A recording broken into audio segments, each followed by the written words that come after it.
दोस्तों question number 14 बहुत अच्छा है क्योंकि ये अपने आप में एक बड़ा कंप्लीट सवाल है। 6 ऑप्शंस अवेलेबल हैं और सर ने 6 के 6 को आपके ऊपर दाग दिए। आइए देखते हैं कैसा है। क्वेश्चन नंबर 14 में माफ कीजिएगा, अभी तबीयत ठीक नहीं है। एनसी वर्मा सर कह रहे हैं कि साहब ये आपके पास एक एलिवेटर है। Am I right? एलिवेटर क्या हो सकती है? ऊपर भी जा सकती है, नीचे भी जा सकती है। इसके अलावा क्या हो सकता है? जब ये ऊपर जा रही होती है तो पहले क्या होता है कि साहब ये एक्सीलरेट करती होगी, तभी तो चलती ऊपर।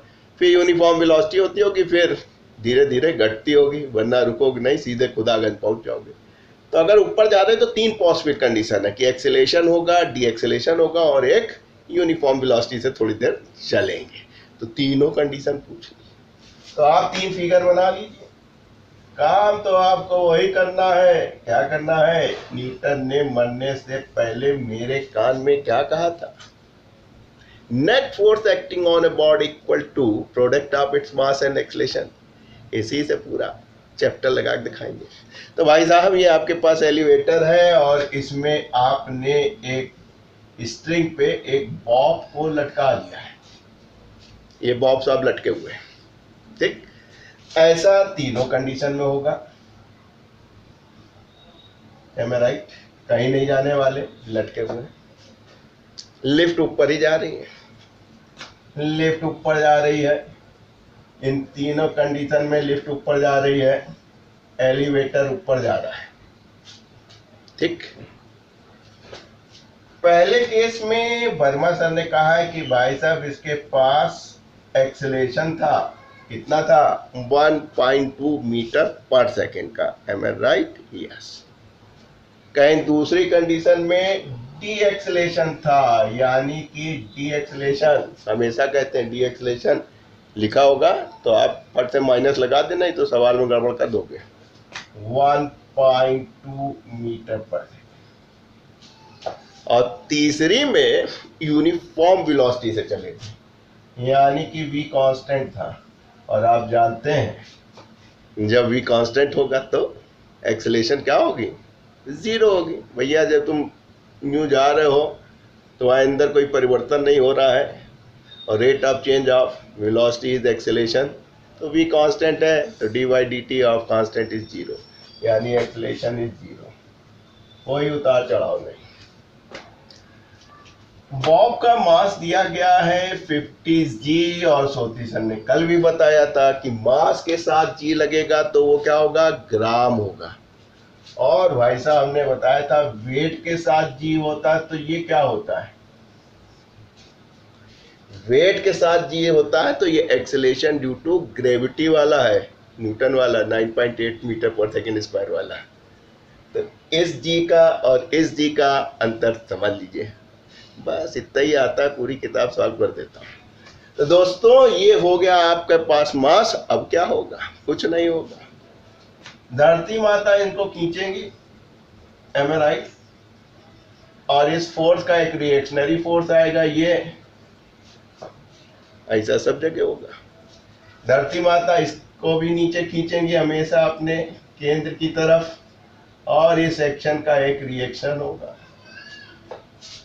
इसमें भी यही होगा, कहीं कोई अंतर नहीं आने वाला। इस बॉब को धरती माता अपनी ओर खींचेंगी और एक रिएक्शन होगा। क्लियर? बस करना क्या है आपको? सोती सर की एक बात ही याद रखनी है कि न्यूटन ने मरने से पहले सोती सर के कान में क्या कहा था? Net force acting on a body on a body is equal to product of its mass and acceleration. आइए इस केस में देखें, 2 फोर्स लग रहे हैं बेटा, एक ये और एक ये। अपोजिट है तो घटेंगे। कहां से घटेंगे? ज्यादा से कम। ज्यादा कौन होगा? ऊपर जा रहा है तो ऊपर कौन जा रहा है? आर, तो आपका आर ज्यादा होगा। तो आपने कहा आर माइनस एम जी। ये क्या हो गया? इस बॉब के ऊपर, इस मास के ऊपर नेट फोर्स हो गया। तो ये किसके बराबर होगा? Mass into acceleration. It's mass and acceleration, एक ही बॉडी है, उसी पे देखते। तो इसका मास इंटू इसकी एक्सेलेरेशन। एक्सेलेरेशन क्या होगी? लिफ्ट वाली। क्यों?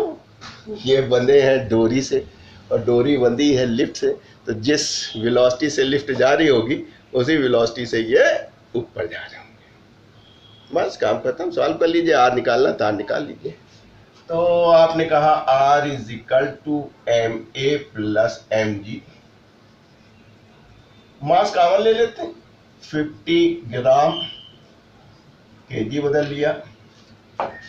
ए कितना है बेटा, 1.2 है, एम राइट। इसको 9.8 लिख लीजिए, दिख रहा है? हाँ, मैं छोटा इसलिए लिख रहा हूँ कि सारी चीजें यही करना चाहता था। 50 इंटू 10⁻³ कोई बात नहीं, कर लेंगे फिर। ये हो गया 0, 10, 11, कॉमन गया आपका। गुणा कर दीजिए 5, 5, ये 0, इसके 3 लाइए, 1, 2, 3, तो आपको पता चल गया, क्या पता चल गया कि जो इस पे फोर्थ लग रहा है, एम आई राइट? क्या निकालना था आपको? Going up, find the tension. जो आपको टेंशन नजर आ रहा है वो कितने का है? 0.5 न्यूटन, 55 न्यूटन। तो चलिए साहब, ये केस ए हो गया। अब आइए केस बी की बात करते हैं। काम एक ही होना है। बी केस में क्या दिख रहा है, फिर लगा दीजिए। Net force acting on a body. Body क्या है? ये है। इस पे क्या निकालना है? Net force. क्या फोर्स दिखाई दे रहे हैं? 1 mg, और इसका रिएक्शन जो कि टेंशन के फॉर्म में स्ट्रिंग पे है, जिसको आपने आर कह रखा है, चाहे तो आप टी भी कहते हैं, कोई ऐसी बात थोड़ी ना है, कर दीजिए टी। तो काम बन गया आपका। आपने कहा नेट फोर्स कितने हैं साहब? इस पे 2 है, एक टी है जो कि टेंशन है, एक धरती माता का है। कहीं घटा दीजिए, कहीं बिल्कुल घटाइए। कौन से घटाएंगे? ऊपर जा रहा है तो टी ज्यादा होगा। मिल गया नेट फोर्स। ये किसके बराबर? न्यूटन ने मरने से पहले मेरे कान पे कहा था कि इट्स मास एंड एक्सेलेरेशन। तो मास तो आपको मालूम है, और यहाँ पे एक्सेलेरेशन देखिए कितनी है, ए। भाई इसकी एक्सेलेरेशन, लिफ्ट की एक्सेलेरेशन वही मास की होगी ना। लिफ्ट से अटैच है स्ट्रिंग और स्ट्रिंग से अटैच है मास, तो जो लिफ्ट की एक्सेलेरेशन है वही मास की भी होगी। बस काम बन गया। आपने कहा हमको टेंशन निकालना था, तो ये हो गया M A plus M G. M common ले लीजिए, ए प्लस जी। अब देखिए एम कितना है बेटा आपका? 50 ग्राम। ध्यान दीजिएगा, डी एक्सेलेरेशन है तो ए कितना हो गया? माइनस, डी एक्सेलेरेट कर रहा है। जी तो उतना ही रहेगा, 9.8। बस काम बन गया आपका। सॉल्व कर लीजिए, आपका काम बन गया। आपने कहा सर ये गया, बचा 6, एम आई राइट? एक गया तो बचा 8, एम आई राइट? काम बन गया आपका। आपने कहा इससे इसको हटा दीजिए। 5 छंग 30 हासिल लगे, 3 5 अट्ठे 40, 3 43। ये आपको करना था इतना न्यूटन, या आप कह सकते हैं कि tension on the string is 0.43 Newton. लंबा सवाल है लेकिन बहुत आसान सवाल है, सब कुछ सिखा रहा है। ऊपर जाते वक्त 3 पॉसिबल है, एक्सेलेरेट कर सकता है, डी एक्सेलेरेट कर सकता है, यूनिफॉर्म वेलोसिटी चल सकता है। तीनों केस में टेंशन निकालना है, निकाल लोगे, क्योंकि आपको काम तो एक ही करना है जो न्यूटन मरने से पहले सोती सर के कान में कह गया था। क्या? Net force acting on a body is equal to product of its mass and acceleration. पूरा चैप्टर इसी से करके दिखाऊंगा। थोड़ा तबीयत खराब हो गई थी, फिर ठीक हो गया हूँ, फिर पढ़ाने लगूंगा। तो आइए, आपका ए हो गया, आपका बी हो गया, इसको आप ए कह लीजिए, काम खत्म हो गया। इसको आप बी कह लीजिए, काम खत्म हो गया। अब आइए इसको सी कह लीजिए। धरती माता खींचेंगे, इसका रिएक्शन इसके स्ट्रिंग पे आएगा, जिसको आप टेंशन भी कह सकते हैं। टेंशन हो गया, है राइट?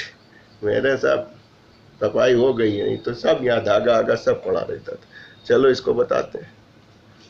अब जैसे ये मान लीजिए है लुंज पुंज है, तो जैसे ये मास गिरेगा, ये mg नीचे लगा तो आ गया टेंशन, नहीं तो लुंज पुंज पड़ा था ये। तो जैसे ही धरती माता ने खींचा तो क्या हो गया बेटा, रिएक्शनरी फोर्स इस पे आ गया। देखो लुंज पुंज पड़ी थी, बस ये टेंशन लग गया आप पे। और आप जानते ही हैं सोती सर ने क्या कहा था, सोती सर के कान में न्यूटन ने, net force acting on a body. तो देखो नेट फोर्स कितने लग रहे हैं, पहले तो देखो फोर्स कितने लग रहे हैं, दो, एक mg लग रहा है नीचे और टेंशन स्ट्रिंग पे, दो फोर्स लग रहे हैं, अपोजिट हैं, घटेंगे कहाँ से, ज्यादा से कम। ज्यादा कौन सा होगा, जिधर बॉडी जा रही है, तो जाहिर सी बात है ऊपर जा रही तो ज्यादा टेंशन होगा। तो दोस्तों सी भी लगा लीजिए,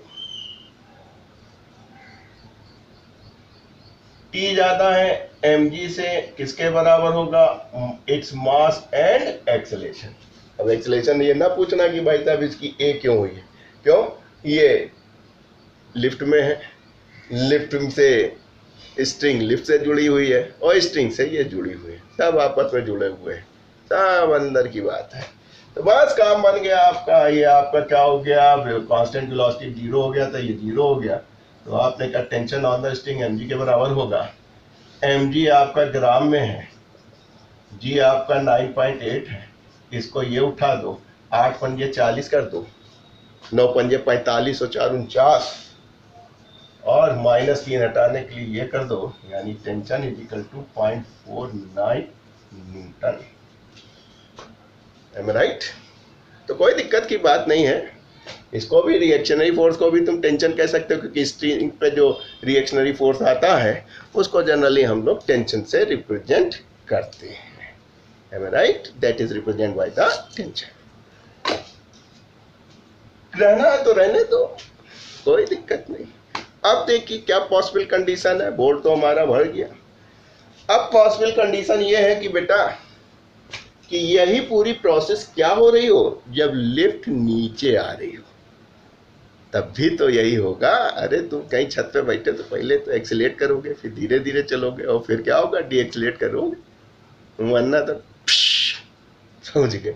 तो आइए ये पूरी प्रोसेस जो है वो हम अभी ऊपर क्लियर किए थे, अब इसको नीचे क्लियर करते हैं, तभी ये क्वेश्चन कंप्लीट होगा। और यही क्वेश्चन दिन भर के लिए आपके लिए हो गया दिन भर का मसाला हो गया, दिन भर का मसाला हो गया, इसके अंदर आपको सब चीज मिल गई। अब आप इसके बाद कोई भी नीट का सवाल आएगा इससे ही फंसा होगा, अगर लिफ्ट में आया तो ये जान लीजिए सब इसी से फंसा होगा, इसी में से एक पॉसिबल कंडीशन मिल जाएगी। तो आपने कहा सर अब की बार लिफ्ट जो है नीचे आ रही है, आने दीजिए, किसने मना किया है, एम आई राइट। एक्सीलेट करेगी, फिर डी एक्सीलेट करेगी और फिर कांस्टेंट वेलोसिटी से आ रहा है। अब तक तो आप सीख ही गए होंगे कि अगर कोई चीज लिफ्ट जो है कांस्टेंट वेलोसिटी से आ रही है, एलिवेटर कांस्टेंट वेलोसिटी से आ रहा है, तो एक्सीलरेशन 0 हो जाएगा। भाई साहब ने वही रखी, वैल्यू वही रखी है, 1.2 मीटर पर सेकेंड स्क्वायर, 1.2 मीटर पर। एक बॉम्ब है जिसको इन्होंने टांग रखा है, और इस बॉम्ब का जो मास है कितने ग्राम का है बेटा, 50 ग्राम। फिर से देख लीजिए, m का g और w के g का अंतर फिर समझ लीजिए, दिमाग में बैठा लीजिए, यही गलती करते हो। m का मतलब ग्राम और w का मतलब है एक्सेलरेशन ड्यू टू ग्रेविटी। बस काम बन गया। धरती माता हमेशा यही खींचती, देखो ये है धरती माता खींच रही, धरती माता खींच रही, कहीं से भी हो, तिरछे हो सीधे हो, खींचेंगे नीचे ही। तो mg यहाँ लगेगा, जिसका एक रिएक्शनरी फोर्स होगा, न्यूटन थर्ड लॉ से स्प्रिंग पे आएगा, जिसको आप टेंशन कह देते हैं। तो सर ने कहा यही निकालो, इस परिस्थिति में, इस परिस्थिति में और इस परिस्थिति में। आपने कहा जब तक सोती सर है तब तक चिंता की कोई बात नहीं। तो चलो भाई साहब, mg इसका रिएक्शन टेंशन T, ये आपका बॉब का मास m था, और ये आपका mg था, इसका रिएक्शन टेंशन आया था। अब आइए ABCD हो गया, C हो गया, इसको DEF कह लेते हैं। थोड़ा लंबा प्रोसेस हो गया है, मैं देख रहा हूँ 15 मिनट से ज्यादा हो गए। आइए चलते हैं, इसके लिए इक्वेशन लिखिए। आपने देखा net force acting on a body, क्या फोर्स दिख रहे हैं, दो दिख रहे हैं, अपोजिट है, घटेंगे, कहाँ से घटेंगे, ज्यादा से कम, ज्यादा कौन सा होगा इस बार? बेटा नीचे आ रहा है, नीचे आ रहा है तभी है, इसका मतलब mg जाता है। अरे नीचे आ रहा है तो नीचे कौन सा फोर्स लग रहा है, ये लग रहा है, तो तभी तो आएगा। तो आपने कहा सर mg माइनस टी जो है वो नेट फोर्स होगा। दो फोर्स है, अपोजिट है, घट जाएंगे ज्यादा से कम। ये किसके बराबर होगा? मास इंटू एक्सीलरेशन। टेंशन निकालना, तो इसलिए टेंशन बराबर mg माइनस m। काम बन गया आपका, m चाहे कॉमन ले लीजिए, ठीक। 50 इंटू 10⁻³ 9.8 माइनस 1.2, बस काम बन गया भाई साहब आपका। 50 माइनस 3 घटा दीजिए, ये 6 हो गया, 8 हो गया, ये हटा दिया, 5 छंग 30, 43 पॉइंट था तो 3 कर लिया। यानी कि इस बार स्ट्रिंग पे कितना न्यूटन का टेंशन होगा? नीचे आते वक्त 0.43 न्यूटन का, ऊपर जाते वक्त 0.55। समझ गए होंगे अब तो, खेल तमाशा लकड़ी का हो गया। और आइए दूसरे में ई में चलते हैं। काम वही करना है, net force acting on a body equal to product of its mass and acceleration. किसने बताया था? न्यूटन ने। किसको बताया था? सोती सर को। कब बताया था? मरने से पहले। कहाँ बताया था? उन्हीं के कान में। तो बस न्यूटन ने मरने से पहले मेरे कान में कह दिया था, भैया जहाँ हमको लगाना हो वहाँ देखना, वहाँ क्या फोर्स लग रहे हैं? दो ही लग रहे हैं। कौन है? अपोजिट है, तो कहाँ हुई है? घटिए हैं। घटिए होंगे, कहाँ से घटेंगे? ज्यादा से कम। और ज्यादा कैसे पता चलेगा? भैया लिफ्ट नीचे आ रही है, जब तनाव लिफ्ट नीचे आ रही है तो जाहिर सी बात है फोर्स ज्यादा होगा। यानी आपने फिर कहा mg minus T equal to mass into acceleration. इसको उधर ले गए, mg इधर ले गए तो mg माइनस ए। घबराइएगा नहीं। अब भाई ये ए पॉजिटिव था, ये डी एक्सेलेरेशन हो रहा है। डी एक्सेलेरेशन में ए निगेटिव लगा देना न्यूमेरिकल वैल्यू में, बस काम हो गया। m कॉमन ले लिया हमने, ठीक। g 9.8 माइनस, और एक्सीलरेशन क्या है बेटा? माइनस। तो ये माइनस और इनका माइनस, ये प्लस बना देगा। एक स्टेप में खा गया हूं क्योंकि यहाँ पे दिखा चुका हूं। कितना हो जाएगा? 11 हो जाएगा। 0 9 2 11 यानी 55, राइट। और ये 0 3 के बाद लगा देना, यानी tension in this case on string is 0.555 Newton. आइए तीसरे केस में चलते हैं। तीसरा बहुत आसान है। देखो बेटा, net force acting on a body, दो लग रहे हैं, अपोजिट हैं, ज्यादा में से कम। यानी आपने कहा कि सर mg माइनस टी। बेटा यही लगाऊंगा मैं, इंडिया नहीं, एशिया नहीं, यूरोप नहीं, अमेरिका नहीं, कोई सवाल ले आओ, इसी से ही लगा के दिखाया है, दिखाऊंगा और दिखाता रहूंगा जब तक जिंदा हूं। ये बराबर किसके हो गया? Net force mass into acceleration. यहाँ पे एक्सीलरेशन कितनी है बेटा? Velocity constant, acceleration 0। अब जब हिली डुल नहीं रहे हो तो कहाँ होगा? ये कांस्टेंट वेलोसिटी चले जा रहे हो, ना बढ़ तेजी हो रही वेलोसिटी, ना घटाई हो रही है। जब rate of change of velocity होगी तभी तो एक्सीलरेशन होगा। फील करो। तो वैसे आप जानते हैं मैथमेटिकली दिमाग में वेलोसिटी कांस्टेंट, एक्सीलरेशन 0, तो आपने कहा सर ये चीज हमारी 0 हो जाएगी, तो कहीं टेंशन किसके बराबर हो जाएगा? कहीं mg के। m कितना है? 50 ग्राम। g 9.8, इससे ये मारा, 8 पंजे 40, 45 49, 3 के बाद लगा दिया, यानी tension is equal to 0.49 newton. तो देखा दोस्तों आपने, कितना लंबा सवाल था, कितने फुर्ती से, कितने आराम से कर लिया। इसके बाहर का सवाल बनता ही नहीं है। आप इसको सीख लीजिए, समझ लीजिए, आपका लिफ्ट वाले सारे सवाल कंप्लीट हो गए।